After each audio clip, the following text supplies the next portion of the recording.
सदक़ रसूलुहुन नबियुल करीमुल अमीन। Europe हो, यहूद व नसारा के जितने ममालिक हों वो तो हैं ही इस्लाम दुश्मन, उन्होंने तो अपनी बेगैरती का इजहार करना है। लेकिन हम पूछते हैं इस्लामी मुमलकत के हुक्मरानों से, खुसूसन मुल्क पाकिस्तान के हाकिमों से, और बगैर तो तुम मर गए हो, तुम किधर गए हो? तुम अपने रब के कलाम की हिफाजत भी नहीं कर सकते। पाकिस्तान की तुमने हिफाजत तो की नहीं, अब रब के कलाम की हिफाजत भी नहीं कर सकते। ना साहिब कुरान की गुस्ताखी का तुम जवाब देते हो।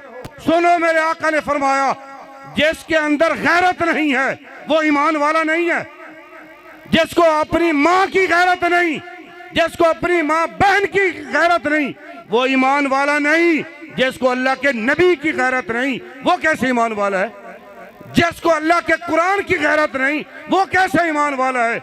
ये बार बार इसलिए गुस्ताखियां करते हैं, इनको कोई गैरतमंद मिला नहीं। लब्बैक की हुकूमत आने दो, इनको मुंह छुपाने के लिए जगह भी नहीं मिलेगी। इज़हार ख्याल के लिए